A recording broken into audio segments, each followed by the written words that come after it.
Hello friends, বিভিন্ন video চাইছে কিন্তু এই ভিডিওত আপোনালোকে 1 পৰা 2 মিনিটতে সকলোখিনি স্পষ্টকৈ গম পাব বুজি পাব কিয়নো এটা ডাঙৰ খবৰ আহিছে এই মুহূৰ্তত 25-26 অক্টোবৰত বিতৰণ হ'ব নিযুক্তি পত্ৰ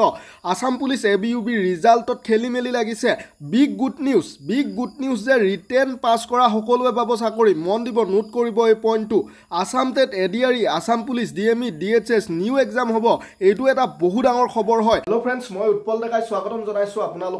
আপোনালোকে বিভিন্ন দীঘল ভিডিও চাইছে কিন্তু মুখ্যমন্ত্ৰী মহোদয়ে নিযুক্তি প্ৰক্ৰিয়া সম্পৰ্কে যি কৈছে মই একেবাৰে স্পষ্টকৈ খুব কম সময়ত আপোনালোকক এই ভিডিওত জনাম আপোনালোকে মন দিব প্ৰথম কথা এডিআৰই গ্ৰেড 3 টো 10 অক্টোবৰত ৰিজাল্টটো দিব বুলি কৈছে তেওঁ নেক্সট গ্ৰেড 4 ৰ 15 অক্টোবৰত ৰিজাল্টটো দিব বুলি কৈছে ডিএমই নন টেকনিক্যাল সকলো 12 অক্টোবৰৰ আগতে দিব বুলি কৈছে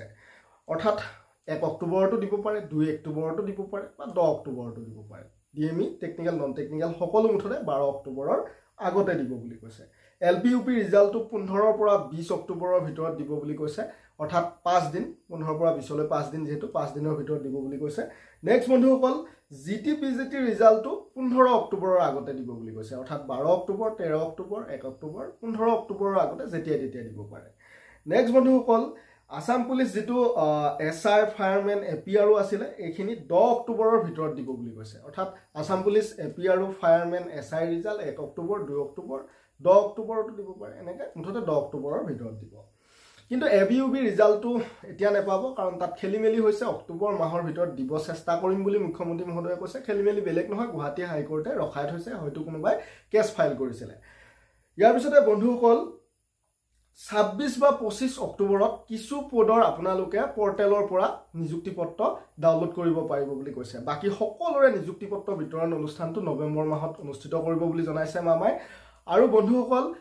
নতুনকৈ নিযুক্তি প্ৰক্ৰিয়াও তেওঁ চলাব যেনে ধৰক এডিআৰই পুনৰ আহিব যি ভেকেন্সি ৰৈ যাব আৰু আসাম টেটটো অনুষ্ঠিত হ'ব নেক্সট টেট কাম ৰিক্ৰুটমেন্ট টেষ্টটো অনুষ্ঠিত হ'ব পুলিচৰ ভেকেন্সিও আহিব ডিএচএছৰ গ্ৰেড 3 পদৰ এপ্লাই হৈ গ'ল 21 তাৰিখ লাষ্ট ডেট আছিল সেপ্টেম্বৰৰ নেক্সট আকৌ গ্ৰেড 4 কেতিয়া হ'ব মই জনাম আপোনালোকক আনহাতে বন্ধুসকল ৰিটেন পাস কৰা সকলোৱে চাকৰি পাব এইটো বহুত ডাঙৰ পইণ্ট হয় কেৱল টিচাৰৰ ক্ষেত্ৰত অৰ্থাৎ এলপি ইউপি জিটি পিজিটি এই সকলোৱে চাকৰি পাব যদি ৰিটেন ক্লিয়াৰ কৰিছে বন্ধুসকল ভিডিঅ'টি আগলৈ শ্বেয়াৰ কৰি দিব ধন্যবাদ জয় অসম জয় হিন্দ